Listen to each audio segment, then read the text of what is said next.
Rebooted, renewed and reborn. Welcome to Desperate Living Reviews.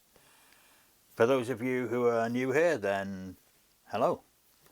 For those of you for whom this feels vaguely familiar, then hello to you too. You might be wondering what we've been up to or why we are once again revamping what once was. Well, I'll be posting a video explaining all that, where we're going and what to expect in the future in a few days. But for now, let's jump straight back into things with a look at a whole bunch of fairly newly released Hammer films from Studio Canal, Second Sight and Hammer themselves, as the remastered resurrection of the classic studio's back catalogue continues. I'll be unboxing and examining the discs shortly, but first let's get down to what really should be the most important aspect of this collection: the actual movies.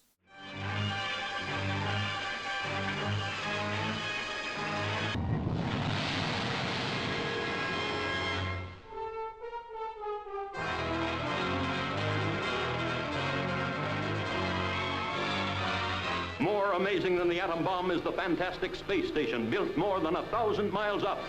Howard Duff, a man dedicated to the scientific conquest of space, deceived by a woman dedicated to pleasure. You've got to take me away from this concentration camp. And then these two disappeared. You've got a little man running around loose inside your brain, just dying to get out and say something. Why don't you let him say it? Murder.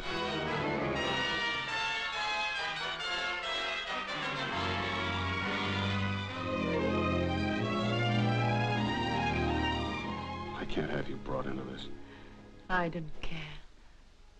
I love you so much.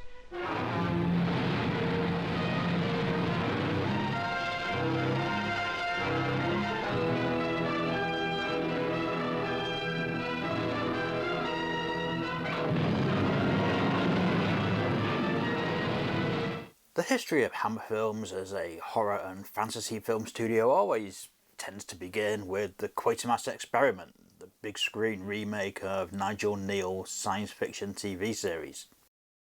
I think this is primarily because it was the first Hammer film to gleefully embrace the new adults-only X rating, significant in a country where horror has been traditionally slapped with whatever version of this restrictive certificate existed at the time, be that the H or the 18. Though science fiction in theme, the Quatermass Experiment does feel like the first of the Hammer horror films, even though in many ways it's very different to what we think of as Hammer horror. It's shot in black and white, it's based on a TV show and has an imported American star to help with international sales. In that sense, it's far closer to the sort of films that Hammer had been making beforehand than it is to The Curse of Frankenstein or Dracula. Horror of Dracula if you're an American viewer. So we could say just as easily that the era had begun a year earlier, in 1953, when Hammer shot two science fiction movies, both directed by Terence Fisher, the man behind the company's big horror successors, but notably not the man who'd made the Quatermass films. So why not see Spaceways and Four-Sided Triangle as the start of the new Hammer era rather than the end of the old one? Both these proto-sci-fi films wallowed in obscurity for years, only known through the generally dismissive passing comments of Hammer experts. As it turns out, inevitably neither is as bad as has long been suggested, even if both are very much more in the tradition of early 1950s Hammer. Itself a much underrated period, especially if you're a crime film buff like myself. Spaceways is the better of the two science fiction films and is, in fact, very much in the British noir style. In fact, that's always seemed to be something that's worked against the film for people expecting the space adventure that the poster suggested. Never believed the excited imaginations of poster artists. In fact, this is a murder mystery more than a sci-fi, with most of the action strictly earthbound as Dr. Stephen Mitchell, played by imported American star Howard Duff, finds himself accused of murdering his wife and her lover, and then hiding the bodies aboard an unmanned rocket that has just been blasted into space. What might seem to be the perfect crime soon becomes an impossible nightmare. The only way for Mitchell to prove his innocence will be for somebody else, namely him, to also be sent into space to retrieve the original rocket. A risky affair. Once you realise that this is not the space opera that's been suggested, indeed that it's barely science fiction at all, then there's actually a lot to enjoy in this film. There are solid performances all around, but especially by Eva Bartok as the woman who's secretly in love with Mitchell, Cecile Chevreau as his magnificently bitchy wife, and Alan Wheatley as the investigator looking into the disappearances. And while the film is, yes, somewhat talky and clearly shot on the cheap, it's never dull, and the unfolding mystery is intriguing. Like Four-Sided Triangle, this is not X-certificate stuff. So it's easy, perhaps, to understand why these films have always been overlooked by Hammer fans. But as more and more of the pre-Quatermass Hammer becomes available for fresh appreciation, so films like this are finally getting the attention, long overdue attention I would say, that they deserve. Egypt, 4,000 years ago. A land of strange rituals and savage cruelty. Many of their secrets are still hidden from the eyes of 20th century man. Secrets that protect their dead. Supernatural powers that once released can live again in our modern world. The Mummy, the living dead, bringing terror and death across 4,000 years. He was a high priest of the great god Karnak, until one night he attempted the ultimate in blasphemy. He was condemned to guard forever the princess he had loved and protect her from intruders.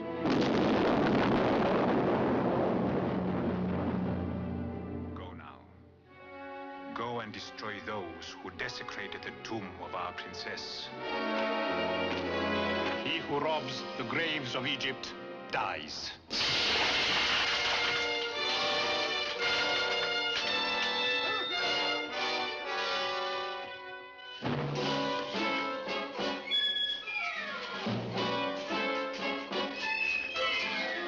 He who robs the graves of Egypt dies.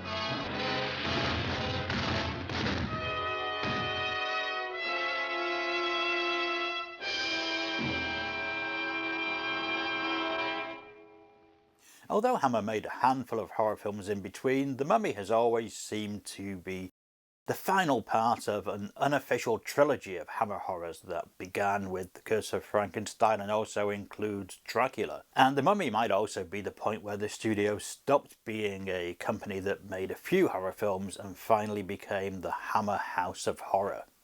After all, these three films, all starring Peter Cushing and Christopher Lee, all written by Jimmy Sangster and all directed by Terence Fisher, really represent Hammer's version of the original Universal horror cycle, the three original classic monsters. Certainly neither Dracula nor The Curse of Frankenstein was a remake in the traditional sense, given that they were officially based on the classic works of literature rather than the Universal films. But the two films were the first significant versions of either story to emerge since the Universal movies, and perhaps more significantly, they were the opening salvos of the first horror cycle since the Universal days. Certainly it seems fair to say that Hammer was more inspired by the ongoing popularity of the 1930s and 1940s films and the opportunity to update them for modern audiences than they were by any idea to adapt literary works. That the first two films in the original Universal horror cycle also featured Dracula and Frankenstein encouraged comparisons even further. And given that Universal had distributed the Hammer Dracula in America, it was perhaps inevitable that the films would be viewed as remakes rather than simply new versions of stories that would, within a few years, be thoroughly mined by filmmakers around the world, who not only wanted to cash in on the Hammer success, but also saw the fact that both films had been released without any legal action from Universal as proof that the American company was not going to try and enforce any dubious copyright claims over the stories.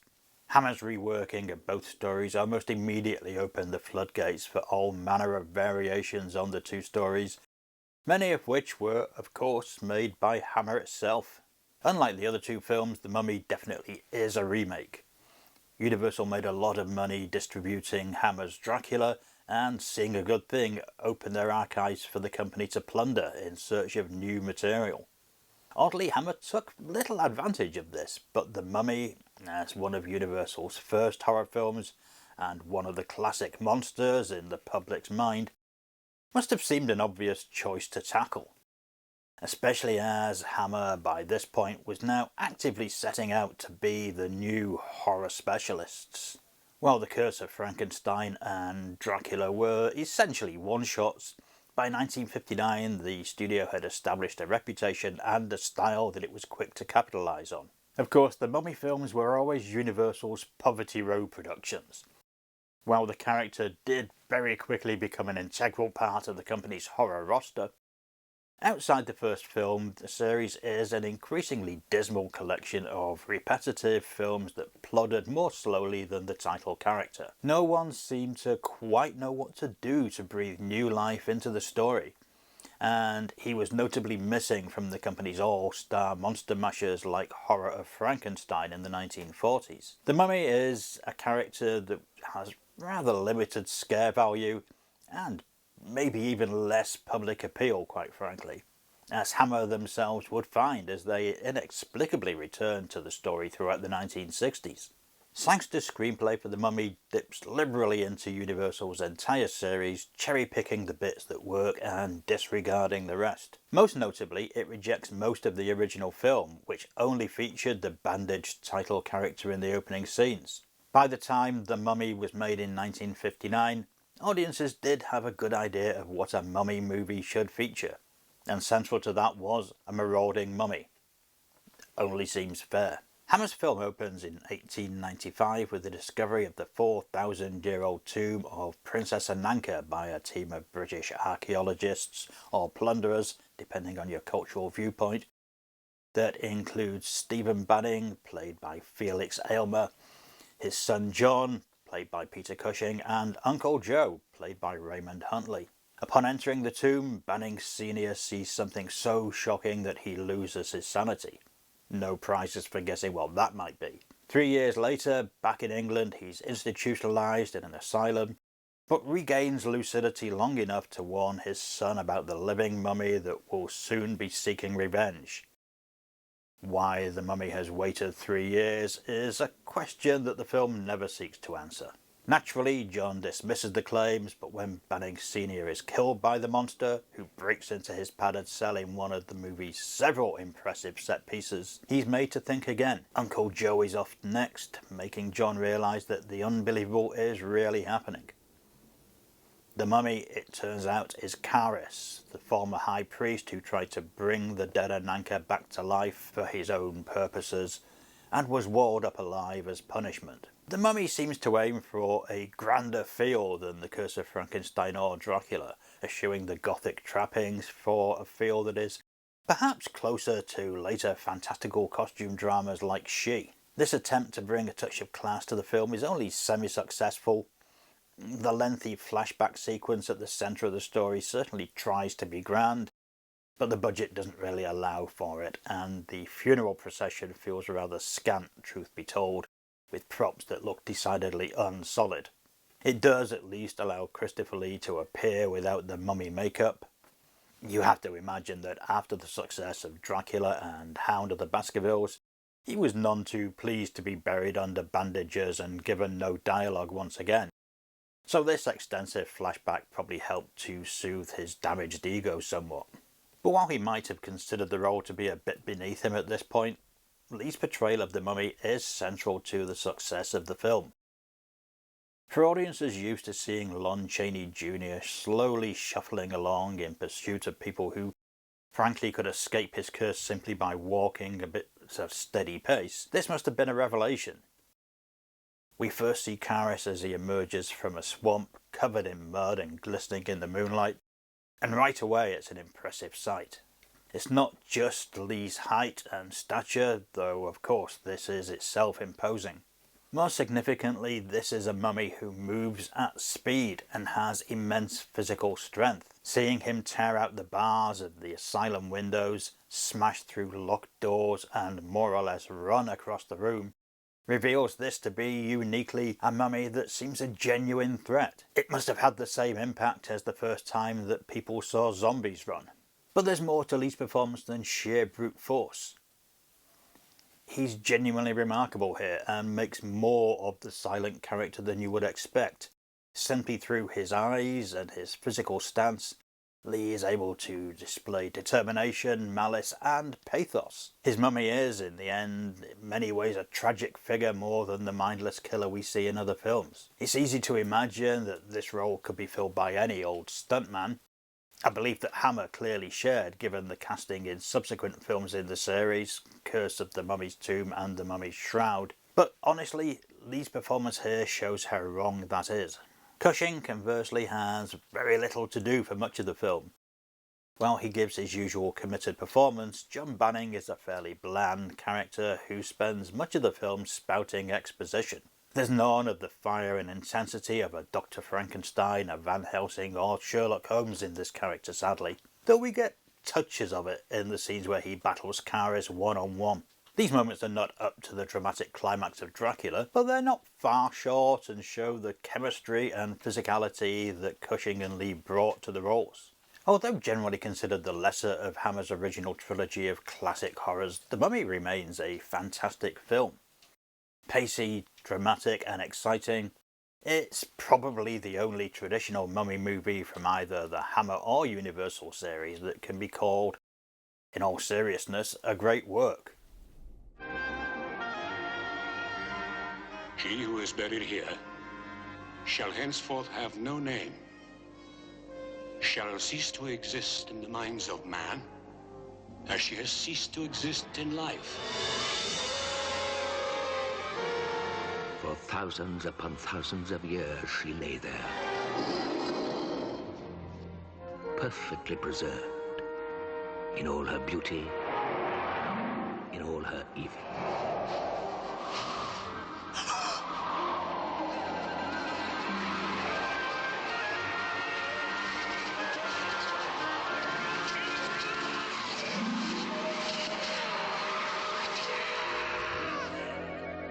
We do have her name, Tara. Oh, it's beautiful. Wear it always. Wear it now. Here. Across the centuries to another time, to another place, she is back amongst the living, to claim all that is hers. You're going to kill me. No. To threaten those who woke her from her eternal sleep.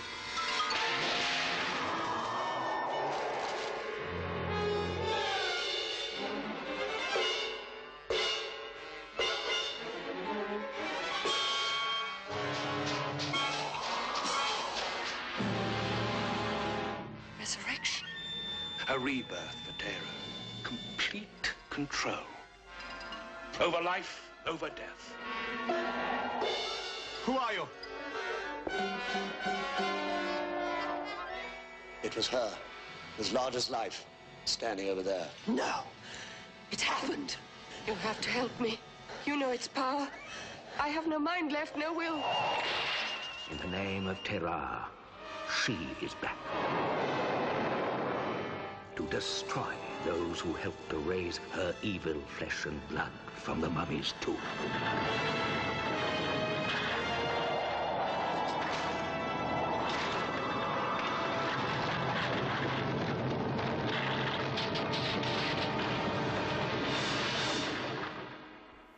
I say traditional mummy films in the sense of bandaged, shuffling figures taking revenge while being distracted by reincarnated Egyptian princesses, because the 1971 film Blood from the Mummy's Tomb is a wonderful film that has been often overlooked or dismissed, in no small part because the title implies a very different movie than the one we actually get. Just why Hammer chose to go with such a cliched, trashy title for this adaptation of Bram Stoker's Jewel of the Seven Stars is as great a mystery as the one that unfolds in the movie's narrative. It's not as though Hammer's mummy films after the original 1959 version had such a great reputation, or, for that matter, were such big money makers. And while this is a mummy film of sorts, I can't help but think that it would have been better received had it stuck with Stoker's title. Or maybe not, because the critical disdain for Hammer was and is rampant amongst the critical establishment, and it seems unlikely that anything the company did would be seen as anything more than crass B-movie nonsense by many of them. So this is that rarest of things, a mummy film without a mummy. At least in the bandaged, shuffling tradition that Hammer's other films in the series had engaged in. Instead, we have the more agreeable option of Verily Leon as a reincarnated Egyptian queen. The mummy's curse element remains intact, as the members of an archaeological dig that had unearthed her and plundered her tomb with gleeful abandon fall victim to the curse as Queen Terror takes full possession of swinging London girl Margaret, played with pouting intensity by Leon. A woman who was, let's be honest here, far too extravagantly sexy to ever pass as ordinary. In fact, Leon adds a sense of unreality even before the possession takes place, thanks to her heaving bosom that more or less opens the film and often seems part of her dominant persona as much as the spirit of terror. She is, curiously, perfect casting once the character change begins, because she genuinely is an imposing figure. There's frankly no way that Verily Leon could have ever played a Hammer ingenue or innocent victim. It's a real shame that her career hadn't launched several years earlier. She would have been perfect for the sort of roles played by Ursula Andress and Raquel Welch in Hammer's fantasy epics of the mid-60s, or for that matter as the villain in various high-camp adventure films like The Girl from Rio. Sadly, by the time she reached some degree of prominence, such films and such characters were on the decline, and she only really got to play the roles that she was born for in the high karate ads on TV, and in brief movie appearances as leather-clad dominatrixes. Writer Christopher Wicking was one of the most interesting figures in British genre cinema, an ambitious writer who had a clear love for horror, which was very unusual for a filmmaker at the time, and thought that it could be something more than it was. But don't get me wrong, he wasn't a pioneer of elevated horror. In fact, he was dismissive of pretension and had a fondness for what he dubbed termite art. Work that, to quote The Guardian, valued personal vision and idiosyncrasy. They're very much the kind of films that I love too. It was perhaps this sense of personal vision that made his own work so fascinating, as it often crammed in multiple subplots, non-linear narratives, and complex, sometimes too complex and underdeveloped concepts. His films, like this one, Scream and Scream Again, Cry of the Banshee, Demons of the Mind, Venom, and To the Devil a Daughter, they're all fascinating and frustrating, as if his ideas were just too complicated to properly translate into a straightforward narrative. There always seems to be something missing, something lost in the often frantic storylines and in the translation. But despite that, or maybe even because of it, the films are all rather extraordinary. Honestly, if I was to list the most interesting British horror films of the era, his name might well pop up more than most. There's a lot going on in Blood from the Mummy's Tomb, and you're required to pay attention throughout. No bad thing, really. But the narrative wasn't helped by the death of director Seth Holt mid-shoot.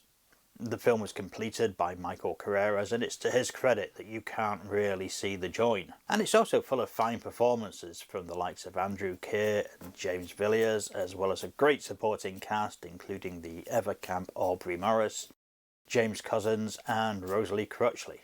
This is one of Hammer's most interesting films from their most interesting period. The dismissal of 1970s Hammer is something that's long baffled me.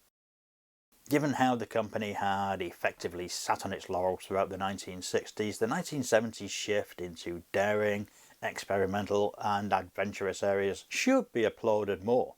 It may not have always been a conscious move, and the company was prone to self-sabotage, as with the titling of this movie, as well as a reluctance to actually let go of the elements that had been so successful in the past, leading to far too many revivals of classic monsters and gothic tropes, when other producers were using those public domain characters in much more interesting and provocative ways that were not wedded to certain actors and visual styles. But nevertheless, I will always maintain that the 1970 to 1976 era for Hammer is the most fascinating and creative era for the company, as it struggled to find relevance in a changing movie world. They say they love us. I could kill them for what they've done to you. Shh. Oh, Elizabeth, I don't know what madness is upon us. Friedrich! Klaus! They're free! What madness lies like a curse upon this family? What secret binds brother and sister in a conspiracy of fear? Elizabeth! Come back! Only a thin knife edge separates reality from illusion. Sanity from madness. I'm not Elizabeth! I'm not! Amy. The torments of the flesh from the demons of the mind.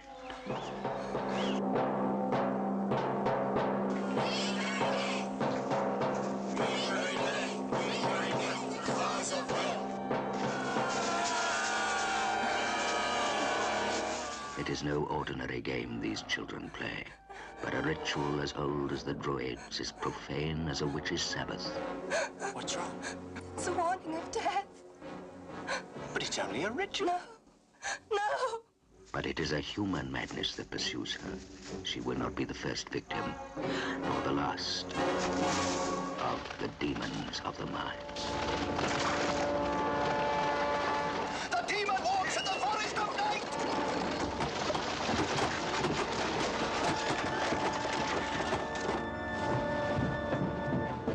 This place reeks of madness and decay. Elizabeth's not mad now, but you in this house will drive her mad. You may have thought you were trying to protect them, but without understanding, you have been destroying them. It's been a nightmare. We're not working yet. No one need ever know of this horror. The world will be a better place without me, and it won't even know that you died. Root out evil and destruction! Please, I must go to her. Emil, Elizabeth's safe. No one's going to hurt her, and you're in no danger.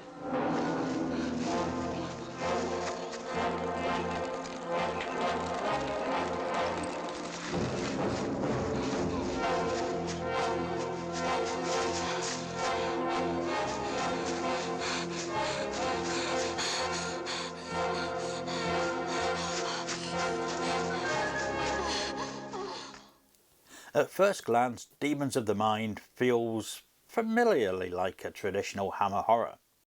It's a period piece that takes place in a vaguely identified European setting, has stagecoaches and mad doctors and torch-wielding villagers just like many of the other films. It's not, in that sense, a radical reinvention of the wheel. But beyond the superficial, this is nothing like anything that Hammer had made before. Or since, for that matter. This is a film that's not only drenched in madness and moral decay, but also a movie that seems to sit in the no man's land between exploitation and art cinema, a world occupied more comfortably perhaps by some of the European horror filmmakers of the time who had themselves been influenced by Hammer but were now exploring their own curious dreamscapes of gothic horror, eroticism and delirious excess. Specifically, I'm thinking about Jess Franco, as I often do, because whenever I watch Demons of the Mind, Franco is the man who comes to mind. I don't necessarily think that the film resembles his work visually, though in a few moments it very much does, but there's something about the almost trippy, psychedelic nightmare worlds of Franco's pseudo-gothic horrors of the early 1970s that drips into this film too. Hammer's horror films may have been fantastical stories, but by and large, they were made within a rather grounded approach to the subject. The supernatural elements may have been out of this world, but nothing else really was. Even at their most lurid, the films rarely explored a world of shifting reality within their own narratives. There are one or two exceptions. Vampire Circus is perhaps the Hammer film that really steps out of the ordinary and into a world that seems awash with magic and fantasy. Demons of the Mind is different from most of Hammer's Gothic tales in that, in many ways, it is a lot more grounded than most. There are literally no supernatural elements, no artificially created monsters. It's a study of madness and manipulation, and the monsters in this film are all very human. But within that seemingly realistic world, the film allows the insanity of the characters to infect the narrative itself. This is a story in which almost everybody seems to be a little unbalanced and twisted. Again, this has a complex, adventurous and intelligent screenplay by Chris Wicking, one that takes this far away from the Hammer traditions even as it makes knowing nods towards them. As a director, Peter Sykes seems to have perhaps understood Wicking the most. The three films that they made together are odd curios that frustrate and delight in turn, and this film is certainly the best of them. It wanders into all sorts of directions, sometimes becoming almost avant-garde in its approach before slipping back into relative normality, and then back into the weird again. The film opens in very traditional Hammer style with a stagecoach ride, and then immediately upends expectations with a back and forth, dialogue-free flashback to a romance between two 1960s pop stars, Gillian Hills and Paul Jones. Hills, who starred in Beat Girl and then carved out a fascinating career as a yeye singer in France, while also making cult favourites like Blow Up and A Clockwork Orange, is not your typical Hammer heroine. She's an ethereal, damaged presence, a spaced-out hippie chick transposed to 19th century Europe. Interestingly, her part was originally intended for Marianne Faithfull, which might have been interesting. Faithfull would play a very similar role in the 1973 film Ghost Story. Jones, former frontman of Manfred Mann, is also not the usual solid but dull Hammer romantic lead, instead having an intellectual intensity about him. He's medical student Carl, who is living alone in the woods. She's Elizabeth, the mentally fragile daughter of Baron Zorn, played by Robert Hardy, who has wandered off, or more accurately escaped, from the family pile. Returned to the fold, she's reunited with her brother Emil, played by Shane Bryant, who seems even more unbalanced than her. Both are suffering from a mysterious ailment of the mind, and here to treat them with new experimental methods is Falkenberg, played by Patrick McGee, a doctor of dubious distinction. Baron Zorn frankly seems as unstable as his children, and as the film goes on we start to understand why. He is the catalyst for the madness and insanity that he has effectively created. Falkenberg, who thinks that he can make his reputation with this case, figures this out, but too late.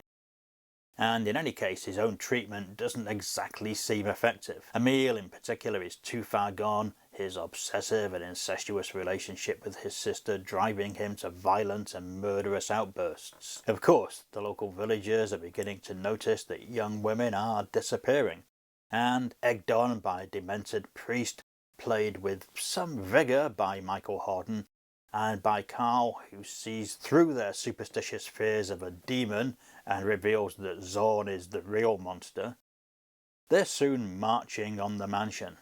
Demons of the Mind is a continually intriguing puzzle of a film, at one moment beautiful and poetic, at the next delirious and hysterical. Hardy and McGee both throw caution to the wind in their performances, and I've seen criticism of the film for this, but honestly, this wouldn't work with milder, more restrained performances, or for that matter with Cushing and Lee taking these roles. It needs that excess. Similarly, Harden's wildly over-the-top acting makes a certain sort of sense here. This is a film that's awash with madness, and there really is no room for subtlety. The best performance might be from Shane Bryant, at that time being groomed as Hammer's new star. It's a real shame that the timing was against him, because he's consistently great in all his films for the company. And here he switches effectively between damaged and tragic to psychotically deranged at the drop of a hat. There's a delicious decadence about this film that you just won't find in other Hammer movies. It's a wonderfully ambitious attempt to take the Hammer style and move it into new directions, updating and expanding the familiar tropes, awash with some wonderfully cynical dialogue. Of course, Hammer didn't really understand it at all. The original title, Blood Will Have Blood, was dropped. I do think Demons of the Mind is a great title, but perhaps less provocatively interesting than the Shakespearean quote. And the film ended up being shuffled out at the end of a double bill with Tower of Evil. Even now, it doesn't quite seem to have the reputation that it deserves. But it is one of their best movies. Don't let anyone tell you otherwise. A young bride packing for her honeymoon. What happens to her now may be all in the mind, a figment of her imagination. Or she may be in very real danger. Either way, there will be madness and murder and fear in the night.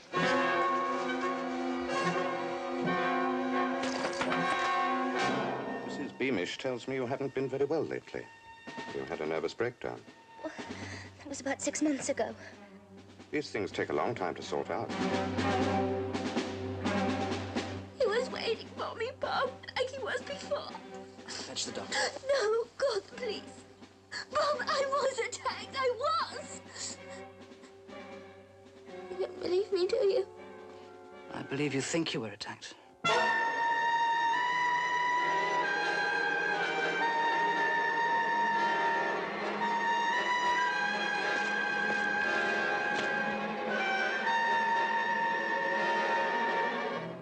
A honeymoon at a quiet school in the country. A school without pupils. Just deserted halls, empty rooms, and fear in the night. Sorry if I frightened you. Forgive me for being personal, but you do seem terribly young. I mean, almost like a child bride. I'm 22. Oh, well, I'm sure that Robert needs you as much as we need Robert. Peg? What you doing out of bed? No, I couldn't sleep. It must be the champagne.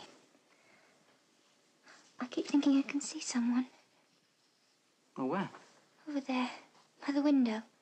I can't see a thing. Hello?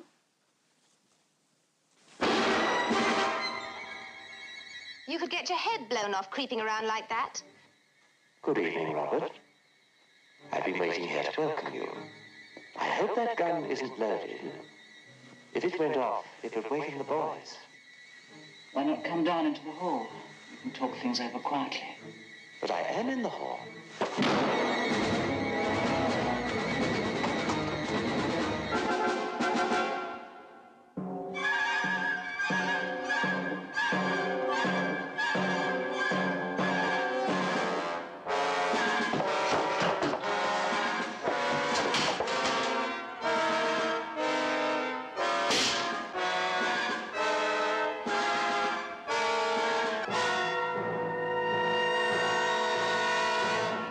A film that is perhaps more of an anomaly in the Hammer canon, though certainly not without precedent, is 1972's Fear in the Night, one of two women in peril psycho movies that the company made as a double bill, the other being the rather more interesting Straight On Till Morning. The latter film was more in the style of the British psychodramas of the era, which tended to focus on unbalanced pretty people doing terrible things.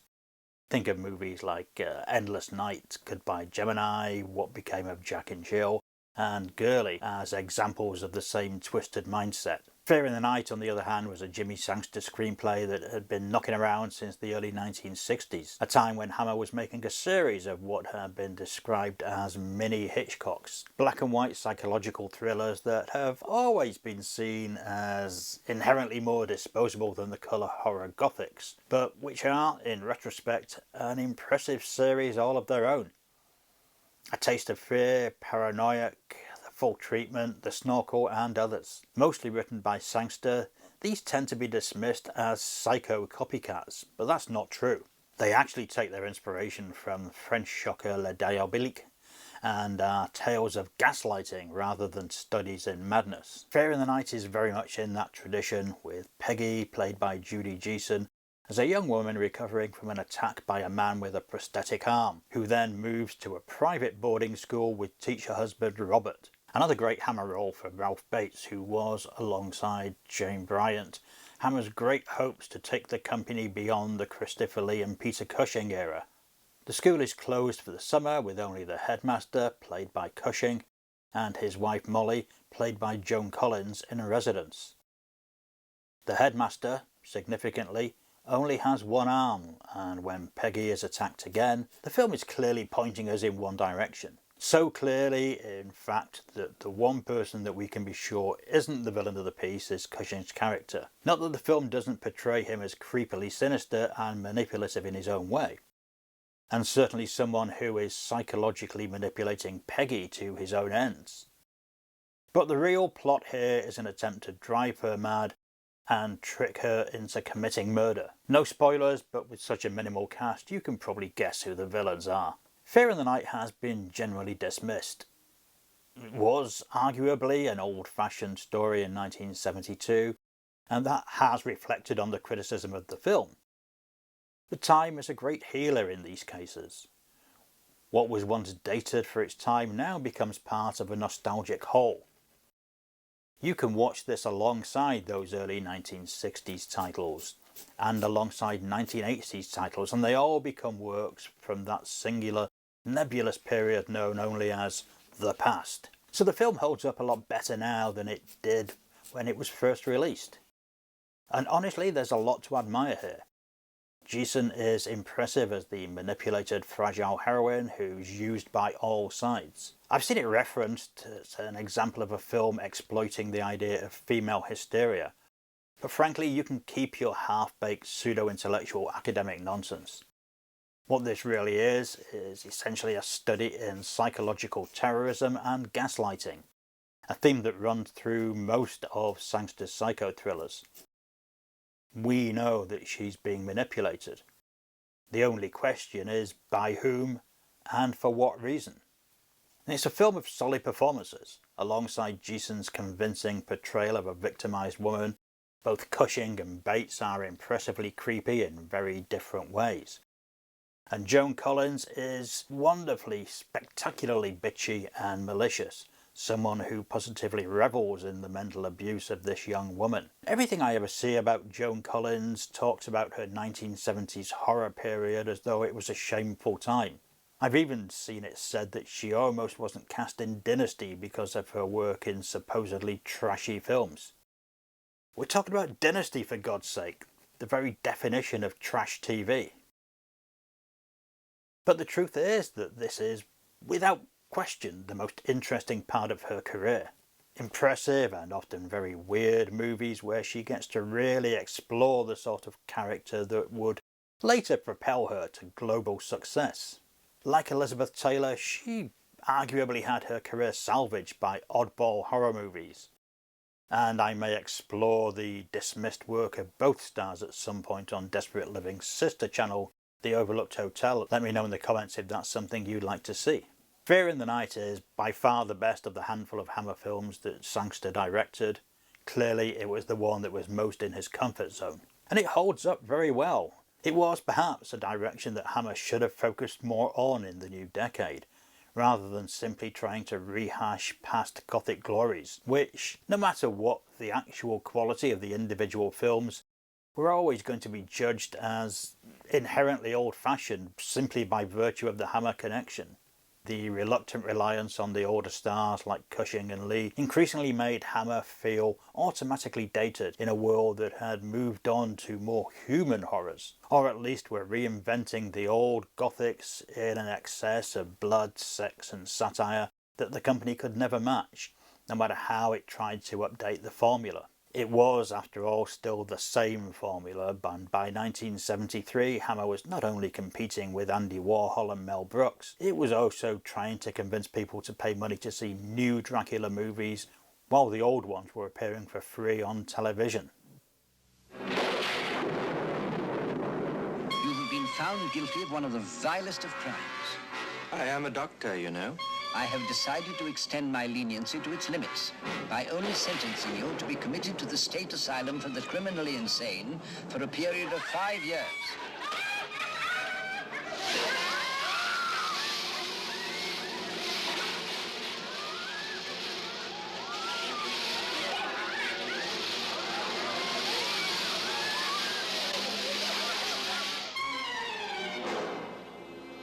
I knew you couldn't give up your work completely.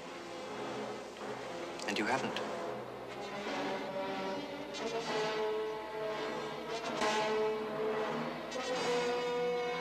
If I succeeded this time,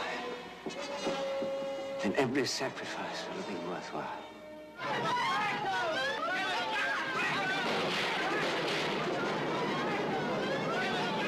There's a monster at last!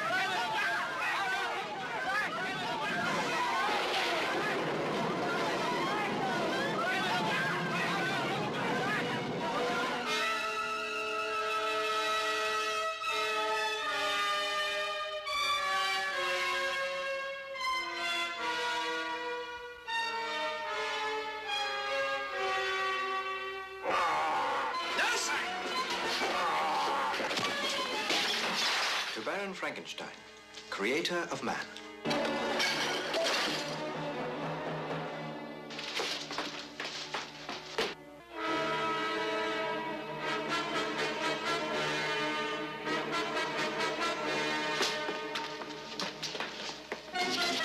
If everything could be reborn, unblemished, if a new version of his true self could be created, huh? In the normal way, by mating, but who with? Sarah.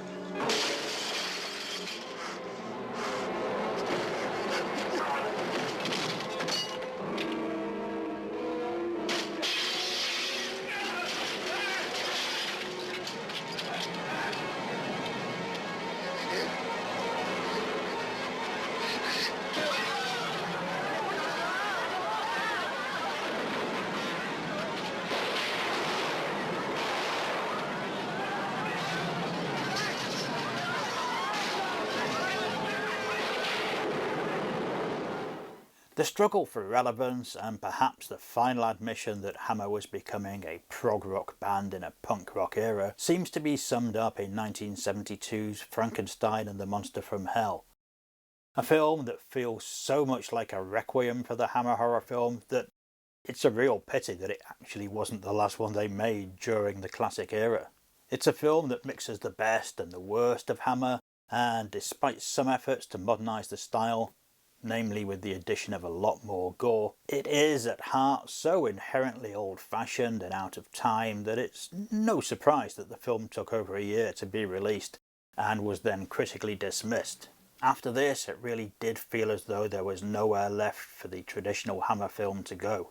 The film was made in the wake of Hammer's ill-fated attempt to reboot the Frankenstein film in 1970 with the woefully unfunny black comedy horror of Frankenstein, and it completely disregards that film, reverting instead to the style of the original series with Peter Cushing back as Frankenstein and Terence Fisher back directing. The Hammer Frankenstein films were not big on continuity, and while moments in this film, mostly the fact that Frankenstein's hands are burned, hinted at being a follow-up to 1969's Frankenstein Must Be Destroyed, in reality the timeline is very loose.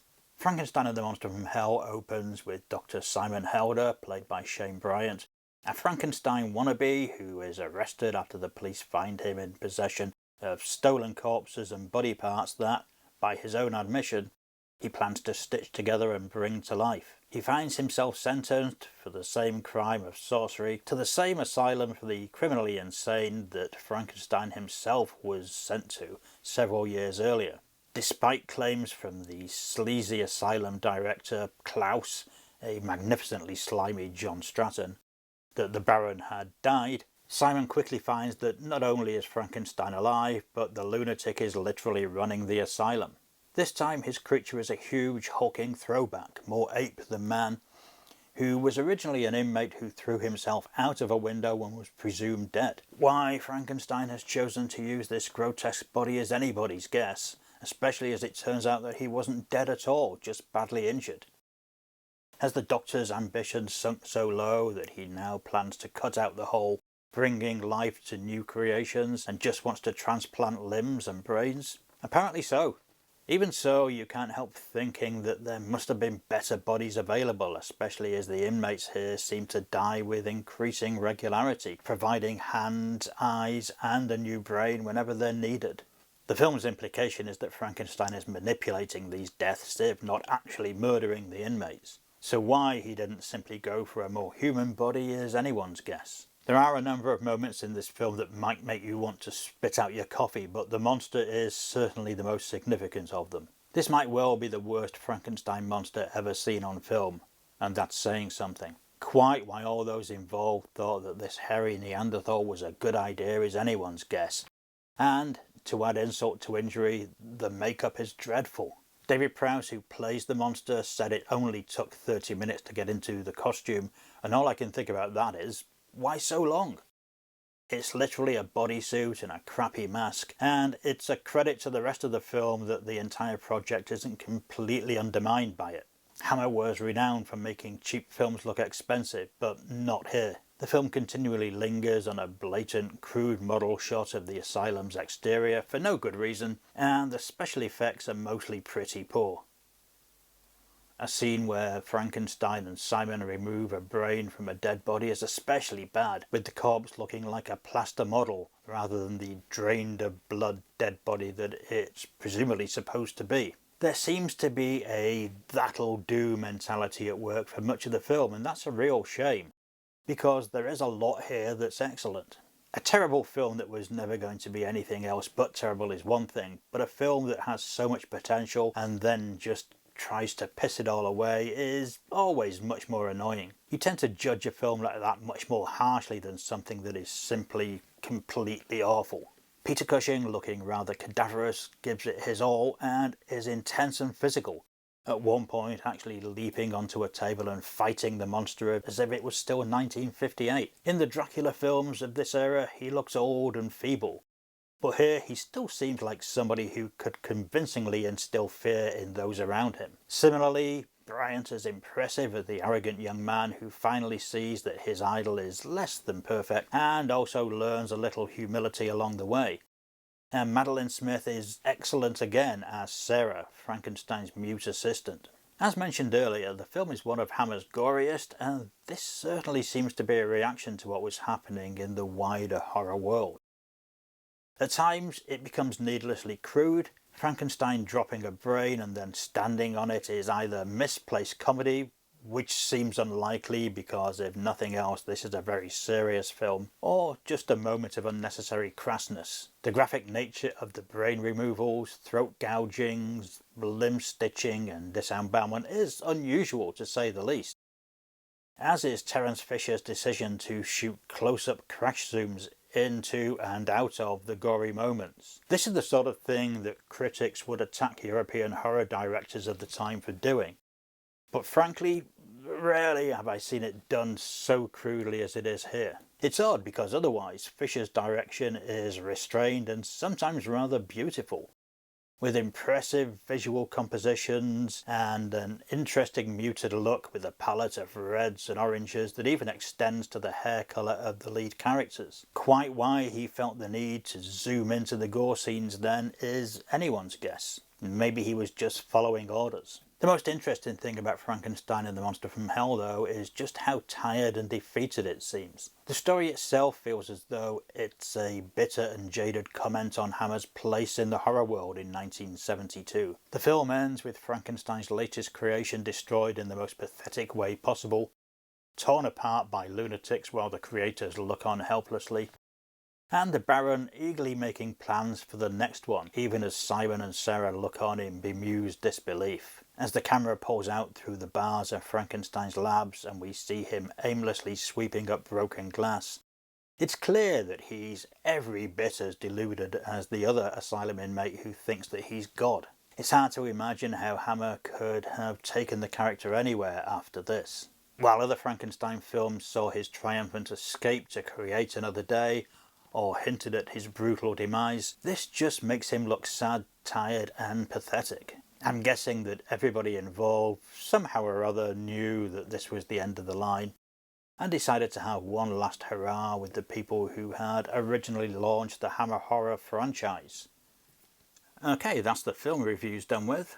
For those of you who've stuck around, thank you very much. Now let's turn to look at the actual discs, unboxing them to take a look at what you get beyond the upgraded editions to actually tempt you into buying films that you may, if you're a Hammer fan, have already bought in more than one edition. We'll take a look at these in label order. The films reviewed here have been released by 3 different distributors. But let's begin with Hammer themselves, who are doing a fine job of issuing the movies in their back catalogue that they have the rights to in wonderfully impressive editions. Much more impressive than you might have expected for what are often pre-classic Hammer era titles. I've got no idea how big the market for these films is, but it's great to see them getting love and attention in a way that might have seemed incomprehensible just a few years ago. Oh, and by the way, I've already removed the shrink wrap on these. Sorry to unboxing purists, but this video is long enough as it is, and you don't really want to watch me grappling with it, do you? So let's kick off with Spaceways. For some reason, my copy has a ding on the side of the box. Not quite sure how that happened, but there you go. I'm sure yours will be fine. So here we have 2 discs, the Blu-ray and the UHD. And then there's the book. Whoever thought that you'd be reading a 116-page book about Spaceways? What a time to be alive, eh? I should point out that I've not actually read any of the books including in these discs yet, or even watched all the films. I know that some of you want to hear about details of sound mix and picture quality, all of which is a completely subjective opinion anyway, but sorry, that's not what I do here. But yeah, the book looks great and looking forward to reading it. And also included here is a reproduction of the original press book. Long-time channel viewers will know how much I love an old press book, so I'm very pleased to see this here. Overall, an amazing package that you would never imagine to have on a film like this. And there are plenty of extras here too. Hands up about a certain vested interest.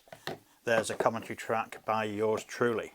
Now, I don't get paid for reviewing the film though, so rest assured that anything I've said about this is what I believe. And you know, I don't do commentaries on films that I don't like. Next up we have the 3 Studio Canal releases. These are all gorgeous. I'm not the biggest fan of new artwork on old movies. Not when there's original poster art, but these all look great. They're certainly luxurious. They certainly match the Hammer releases in that way. So let's start with Fear of the Night. In here we've got the 2 discs again, the UHD and Blu-ray, with really nice minimal artwork. We've got a book about the film and 2 posters. So this is the new artwork in bigger size.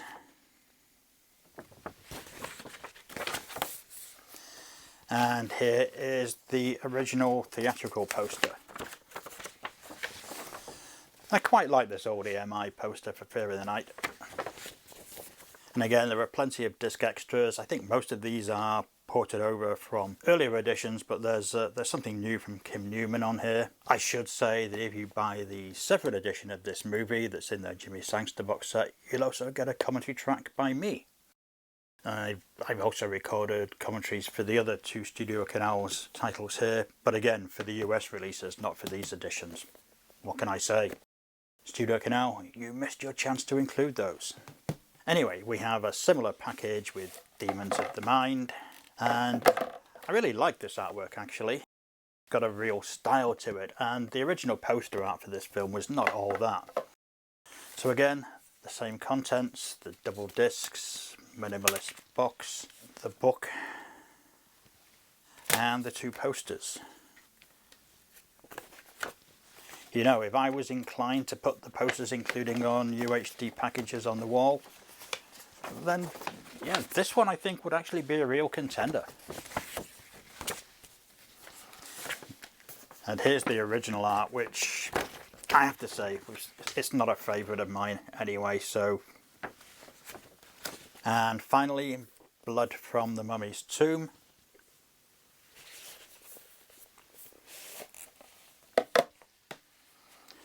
Two discs, nice minimal artwork. Not quite as keen on the cover of this one, but it's very good nonetheless, you know, and they certainly look nice as a set. And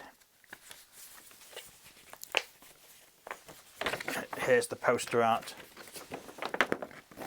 for the new version, and the original release poster art, which is not all that, to be honest. There's actually much better poster art available for Blood from the Mummy's Tomb, but this was the one, the kind of EMI theatrical UK one. And once again, the booklet, these are all nicely put together booklets.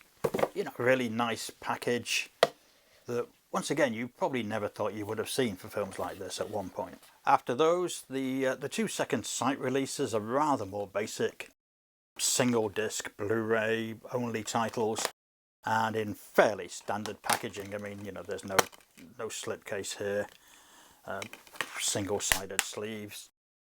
Extras are mostly taken from previous editions.